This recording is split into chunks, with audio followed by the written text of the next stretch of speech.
El misticismo, la magia, la muerte, son temas que han cautivado a los seres humanos de todas las edades. El día de hoy averiguaremos qué tiene que decir la psicología al respecto. Bienvenidos a nuestro podcast de Psicología sin filtro.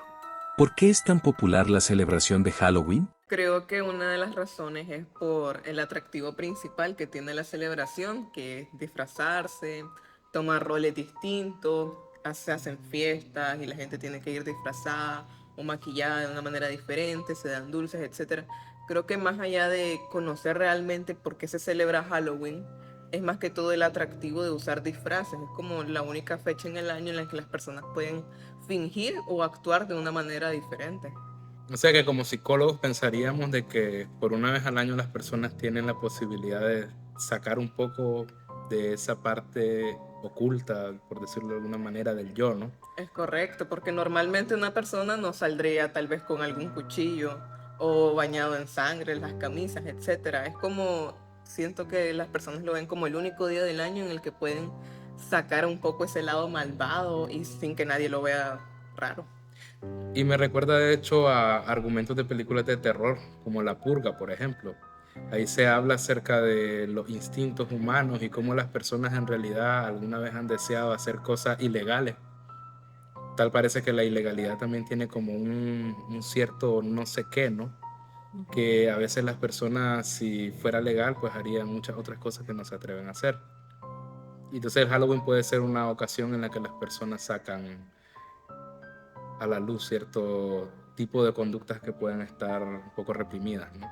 Recordemos que igual en determinado momento la humanidad como tal necesita algo en que creer, necesita un ideal, ya sea bueno o malo como tal. Y por ende también Halloween como tal no es una tradición occidental. Halloween es una tradición que trajeron migrantes irlandeses, en este caso los Estados Unidos. Y quizás por eso, como usted mencionaba, el hecho de que las personas por sus instintos también se aventuran a vestirse de monstruos, de espíritus o de entidades malignas como tal. En todo caso, hay algo curioso y es que aparentemente finales de octubre siempre se asocia con cosas de entidades malignas y cosas ocultas y cosas de terror. Por ejemplo, no solamente miramos nosotros la fiesta, la celebración del Halloween como una fiesta europea o estadounidense. Realmente nosotros en Latinoamérica también tenemos fiestas equivalentes. En Nicaragua, por ejemplo, nosotros celebramos Aguizote. Aquí mismo en la ciudad de León, de hecho, hacemos nosotros festivales de gente disfrazada de leyendas tradicionales y todo esto. Lo que sí parece curioso es que Tanzas eligen las mismas fechas, ¿no? Para hacer los carnavales de mitos y leyendas, tanto en la ciudad de León como en otras ciudades del país. Coincide con lo del Halloween, incluso coincide con que los mexicanos celebren el Día de los Muertos, que para nosotros lo celebramos el día 2 de noviembre. Entonces, tal parece que esta época del año se presta para cierto tipo de reflexiones y actividades en torno a los muertos y todas estas situaciones que podríamos considerar como fantasmagóricas, malas o satánicas, pues lo que las personas creen. Y además de eso hay que recordar también de que por cuestiones de mercadotecnia es muy común y es conveniente para las grandes marcas tener celebraciones. Y tenemos celebraciones muchísimas todo el año, que el Día de los Enamorados, que el Día del Padre, que el Día de la Madre, que Navidad, ahora que el Halloween, todo es una excusa, creo yo, para comercializar cosas, ¿no? ¿De dónde viene la fascinación de las personas hacia la muerte y lo oculto? El miedo, el terror está dentro de nuestro subconsciente. Y como no podemos ni explicar, ni sacarlo, ni afrontarlo, es una manera de físicamente sacarlo afuera y darle, o sea, hacer realidad de pensamientos, sentimientos, emociones ocultas que son muy fuertes para nosotros y queremos ocultarlas. Por ejemplo, la curiosidad de lo morboso, ¿verdad? Porque la mayoría de las personas, aunque temen ver sangre, muerte, pero si hay un accidente, todo el mundo va ahí y lo verá a la gente viendo escenas muy traumáticas, gente mutilada, qué sé yo. Porque nosotros tenemos esta parte oculta en nuestro cerebro que no nos deja en paz. Y como no tenemos fuerza para asumirlo, afrontarlo, le damos un carácter místico. El misticismo en toda la humanidad es parte muy atractiva. Entonces quizás muchas de las personas celebran Halloween o es tan famoso precisamente porque estas fechas se prestan para que nuestro subconsciente, como usted mencionaba, haga realidad quizás todas esas emociones reprimidas, por así decirlo, Deseos también. exactamente en determinado momento. Nicaragüense tiene muchísimos cuentos de espanto, que igual tú puedes realizarlos y representarlos y hacer festivales y hacer lo que sea, pero también hay un elemento comercial, como lo has dicho, de psicología, de propaganda, sabe exactamente cómo llegar al usuario para engancharlo emocionalmente y para que sea ya mi usuario del consumo. Y los jóvenes están en una etapa de muchos eventos y preguntas sin responder. Y dentro de este paquete de las preguntas está preguntas sobre la parte oculta o lo temible que uno tiene dentro de su subconsciente que no puede afrontar, no tiene fuerza o tiene miedo para realmente descubrir. Entonces, una forma muy fácil de enganchar ese tipo de gente para que representen a través de un festejo, decoración, disfraz, representen mi lado oculto, mi lado temible. ¿Cómo explica el psicoanálisis nuestra atracción hacia las películas de terror? El psicoanálisis, que es básicamente la rama de la psicología más conocida y más polémica en realidad, hizo muchos descubrimientos en cuanto a la mente humana y la intentó explicar de muchas formas. Una de las formas en las que es explicada la mente humana es por medio de los estados de la conciencia y la estructura mental y de la personalidad, que tiene que ver con el consciente y el subconsciente.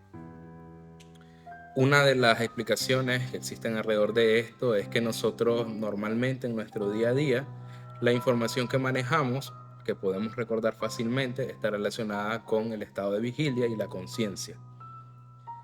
Hay otro estado que se llama preconsciente, en el que hay algunos otros indicios de pensamientos que son un poco más inaccesibles, pero que nosotros con un poco de esfuerzo podemos recordar. Como si te pregunto de qué forma estabas vestido ayer, cosas así. Están guardadas en una parte de la memoria que de alguna forma uno puede hacerle esfuerzo y recuerda algunos datos. Y luego viene unas estructuras más profundas que se conocen como el subconsciente, incluso el inconsciente, que es todavía más profundo, donde están básicamente nuestras programaciones más básicas. ¿Por qué hacemos lo que hacemos? ¿Qué motivaciones tenemos? ¿Por qué pensamos lo que pensamos? Aparentemente todos los gustos que tenemos tienen una razón de ser desde la parte del subconsciente.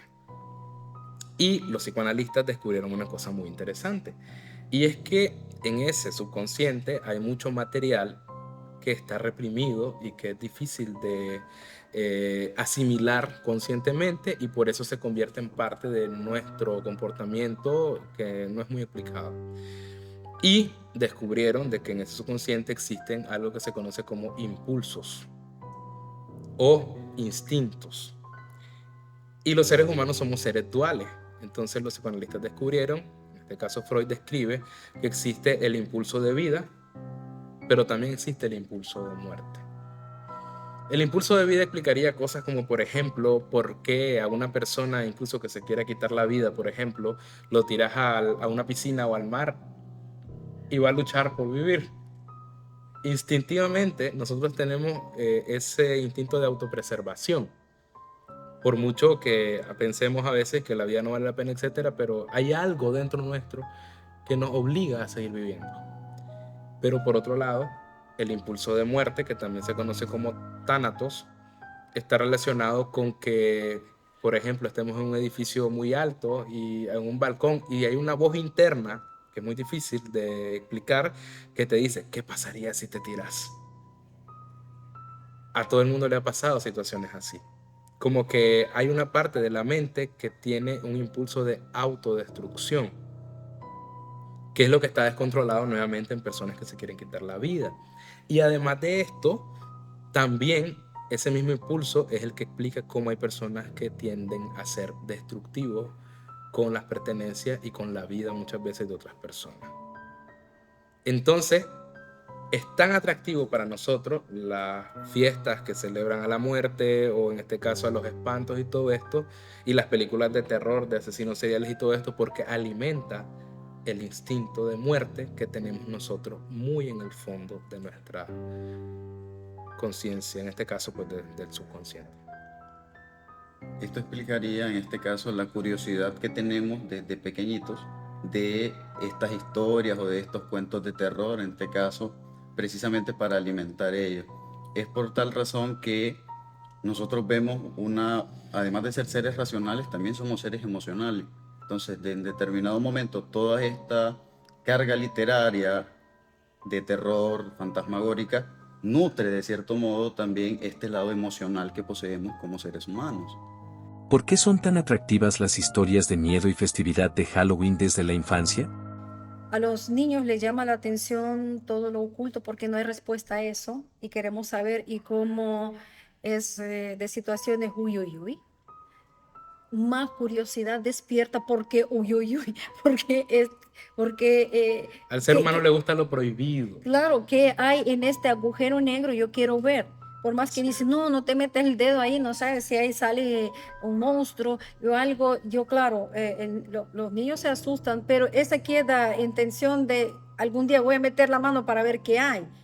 Porque no es solo prohibido, instintivamente, con instinto, digamos que nosotros nacimos, tenemos este reto de descubrir, aunque nos prohíben, nos asustan, pero descubrir qué hay más allá de las cosas que desconocemos y lo tenemos en nuestro código genético. Aparte, motivados también por la ignorancia, porque los seres humanos tendemos a tachar de malo y a discriminar y a tener malos conceptos de cosas que no comprendemos.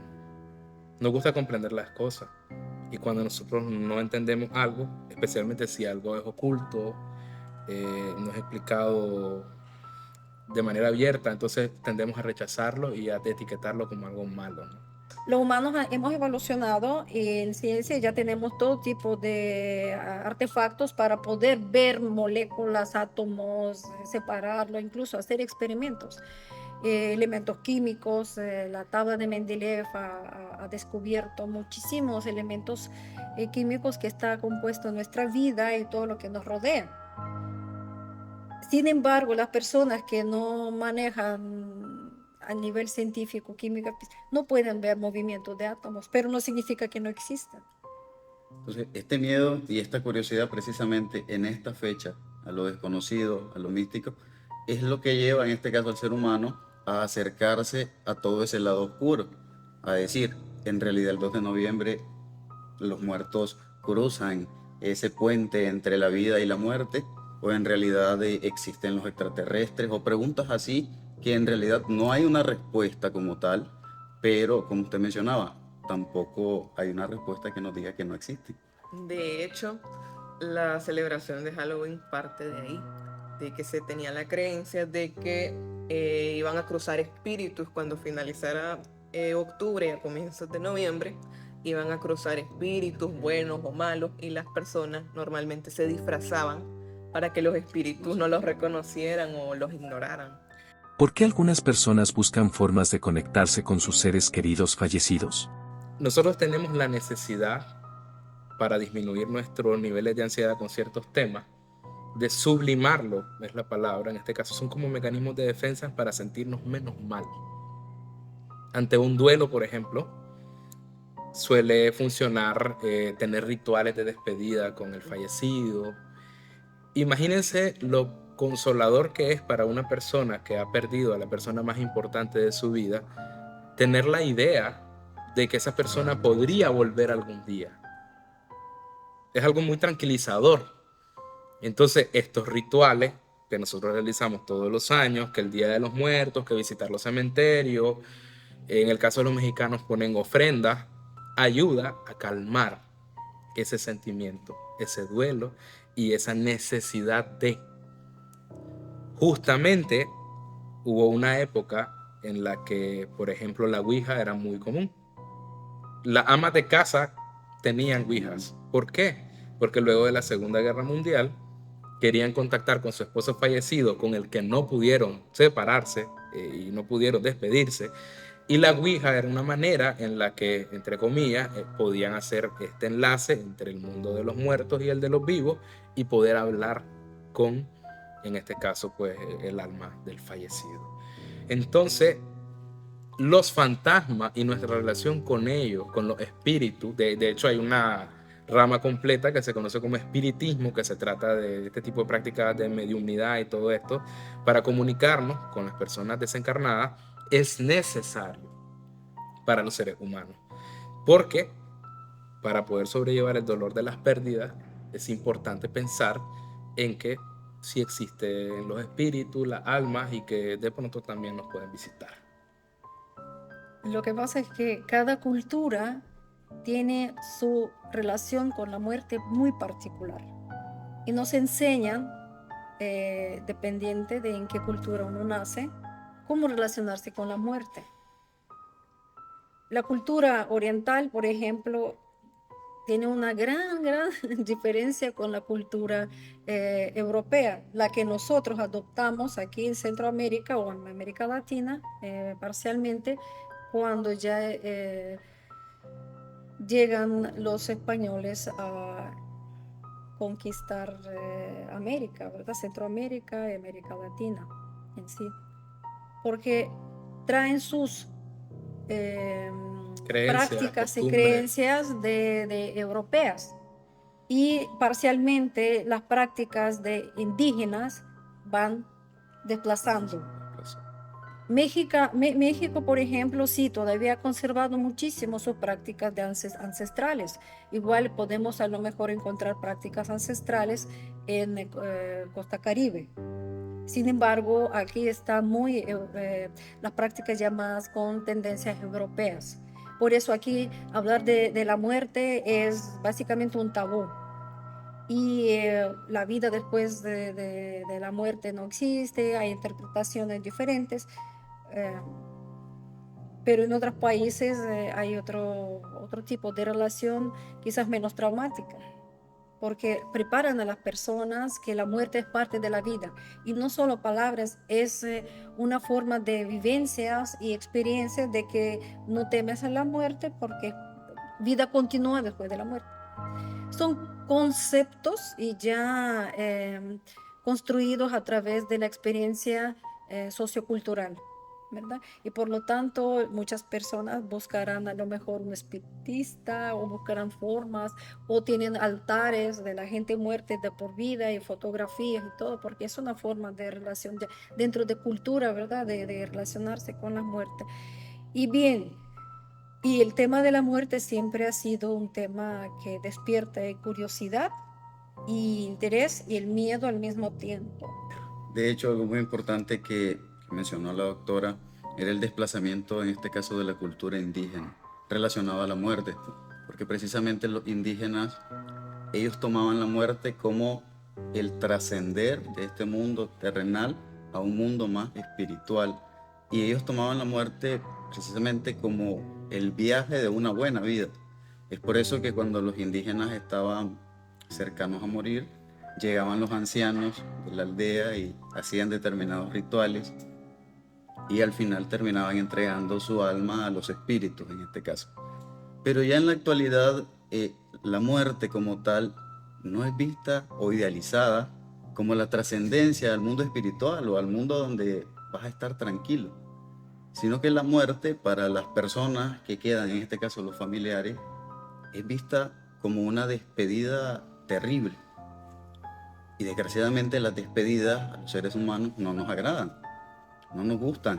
Y es por tal razón que se busca en todos estos mecanismos encontrar, verme con esta persona, oírle o escucharle o guardando sus cosas. Entonces, ¿cómo luego de la conquista y de todas estas cosas, la cultura nuestra se ha perdido completamente y esto ha tenido consecuencias en nuestra actualidad? Precisamente con un tema que raras veces se aborda. En las escuelas no se habla de muerte, en las casas no se habla de muerte. Es más, cuando fallece algún familiar, a los niños no se les lleva a las velas, a los entierros, y a los niños se les dice que anden en un viaje o que se fue a un viaje y que pronto va a regresar. No afrontan la realidad de la pérdida como tal. De hecho, hay bastantes pacientes que a veces llegan porque les habían dicho que tal vez su papá o su mamá los había abandonado, etcétera, y tal vez lo que había pasado es que había fallecido. Entonces a los niños se les inculca bastante que la muerte no existe. Y ya cuando llegan a cierta edad, el impacto de que la muerte existe, que la muerte y aquí es muy difícil de asumir.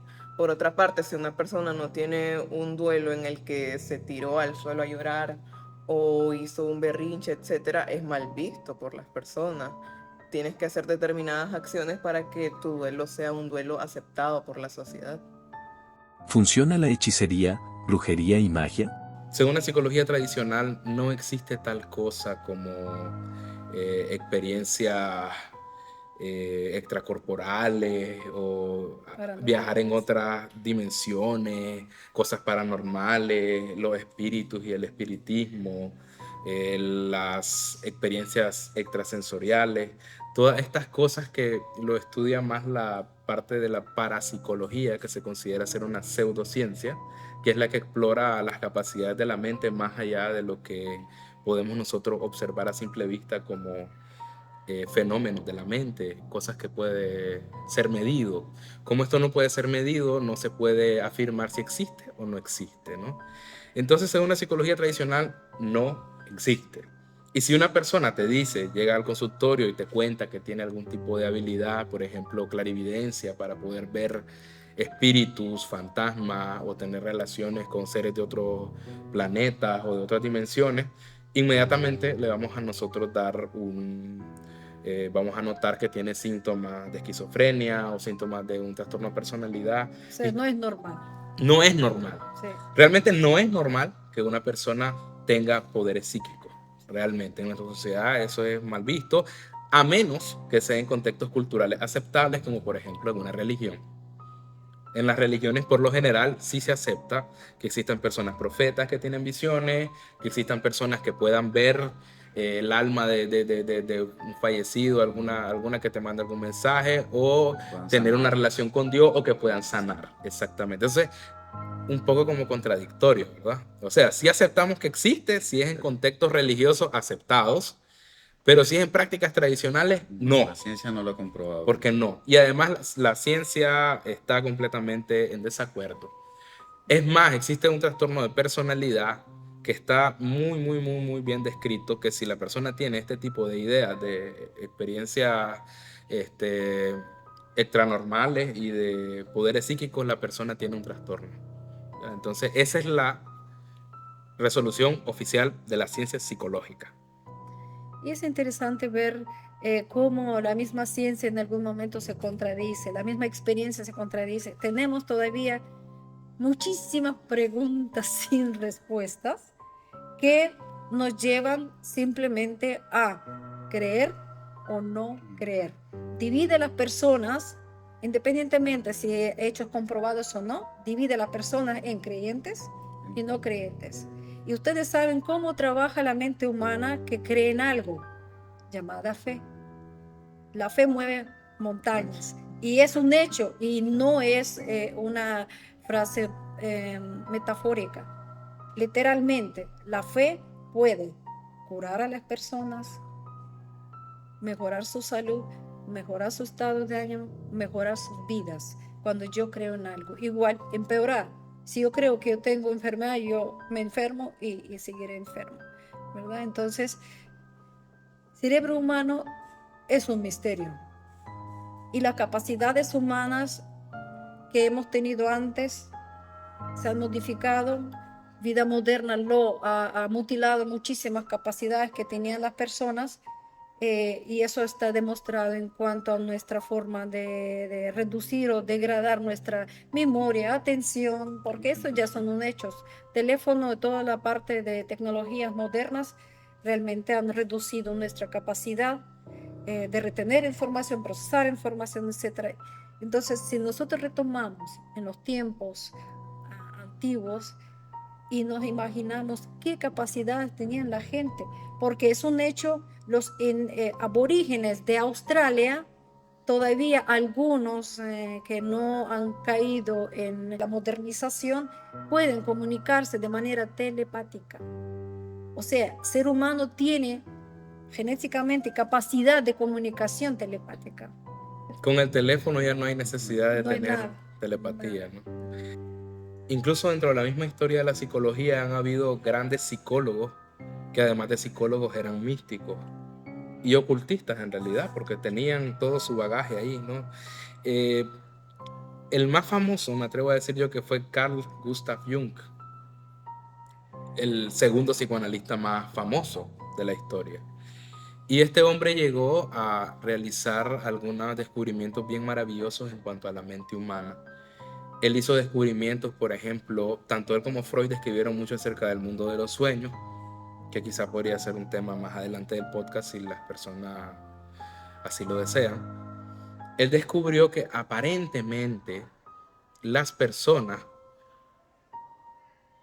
la mente de las personas está conectada de alguna manera. Eso quiere decir que, partiendo de esa explicación, podríamos explicar cosas como la telepatía, por ejemplo. De alguna manera estamos conectados como seres humanos. Y eso también explicaría la pregunta en sí, que es la que hablábamos acerca de si existe la brujería, si existe la hechicería, si existe la magia. En realidad, estos son términos y explicaciones antiguas a cosas que nosotros podemos darles otros significados en el mundo moderno. Si hablamos del inconsciente colectivo, del hecho de que las mentes humanas tienen algún tipo de conexión, explicaríamos cómo funcionaría, por ejemplo, la brujería, la magia negra en este caso, que es la que pretende perjudicar a las otras personas. Sin embargo, tiene que haber una condición para que funcione el hecho de que yo quiera afectar o no a otra persona. Y es el hecho de que la otra persona tiene que tener sospecha, tiene que tener miedo y tiene que tener creencia en que le pueden hacer daño. De hecho, hay muchas personas que no creen como tal en esquizofrenia y este tipo de cosas y atribuyen todo el malestar de estoy escuchando voces, estoy viendo cosas, a que me están haciendo brujería. Hay lugares donde la gente puede pagar para que les hagan amarres o este tipo de maldades a otras personas. No siempre funcionan, pero muchas personas sí atribuyen, sobre todo en las zonas rurales, que lo que les está pasando, el mal, tal vez un problema de dinero, un problema con el esposo, cualquier cosa, o estoy escuchando voces, es porque alguien me está haciendo una maldad. Entonces, como usted bien decía, si yo tengo la idea de que me pueden hacer daño, de que cualquier persona cercana puede estarme haciendo una maldad, es como decirle a la mente, tenés tal enfermedad, y la mente se lo asume. Entonces, me están haciendo brujería, automáticamente empiezo a actuar como una persona que tal vez le están haciendo brujería. De hecho, hubo un psicólogo mexicano de la UNAM, bastante famoso de hecho, que logró comprobar experimentalmente la visión extraocular, por ejemplo. Entrenó niños a los que se les vendaba los ojos y luego se les ponía a leer cosas o a ver dibujos y te podían decir los colores, te podían decir el texto. Aparentemente existe latente en el ser humano ciertas habilidades. Ahora, nosotros actualmente a las personas que tienen este tipo de habilidades, nosotros les podemos llamar que tienen trastorno de personalidad, esquizofrénico, psicótico, que ven, alucinan cosas, sienten cosas. En el pasado eran considerados como otra cosa. Por ejemplo, han existido los oráculos, los videntes, los clarividentes, los espiritistas, los mediums. Son personas que para nosotros serían psicóticos, pero en las culturas en las que ellos nacieron y crecieron se les ve como que tienen un don, porque pueden ver el otro lado y pueden extraer información de ahí para el desarrollo de la comunidad. También hay charlatanes, hay que también. Es ahí la cosa también bien interesante, y vamos a hablar un poquitín acerca de la hechicería, la brujería, la magia. En realidad hay diferencia entre todos esos términos. Realmente la brujería hace referencia más a una parte tradicional, religiones tradicionales de algunos otros lugares, específicamente en Europa, etcétera, donde eran mal vistos, obviamente, por las prácticas tradicionales y todo esto, ¿no? Pero que son cosas que se van heredando de generación en generación, y que las personas pues tienen cierto manejo de algunas cosas como de las hierbas para curar, etcétera. No necesariamente tiene que ser algo malo, pues. En el caso de los hechiceros, se habla de que ellos hacen hechizos, ¿no? Un hechizo es hacer algo que te dijeron que lo tenés que hacer y que tiene algún resultado, ¿verdad? Un hechizo. Hay gente que cree, por ejemplo, que los gatos negros en Halloween son muy famosos, ¿no? Hay gente que cree de que tiene ciertas propiedades, qué sé yo, de que si agarras el gato y le echas sal en el lomo y decís una oración vas a tener suerte, o sea, cosas raras. Si existe la somatización y una persona podría ser curada por el hecho de creer ser curada, vos vas donde una persona que tiene el negocio le pagas una gran fuerte suma de dinero, porque nosotros hemos tenido pacientes que vienen luego de haber ido donde muchos brujos, no tienen resultado y terminan yendo donde el psicólogo, ¿no? Y han perdido mucho dinero, ¿no? Porque estas personas, como su negocio es engañar a las personas, normalmente exigen grandes cantidades de dinero para poder trabajar. Y muchas veces te curan, sí es cierto, te curan, pero te curan porque vos crees que te iban a curar. Exacto. Quiero agregar algo, por ejemplo, a favor de ciertas habilidades y capacidades de seres humanos que, aunque lo hemos perdido, pero se puede rescatar, y es centrarnos en los niños. Niños nacen abiertos a todas las energías y a todo lo que no podemos ver y sentir, porque son criaturas puras todavía, no están, sus programas no están todavía saturados, ¿verdad?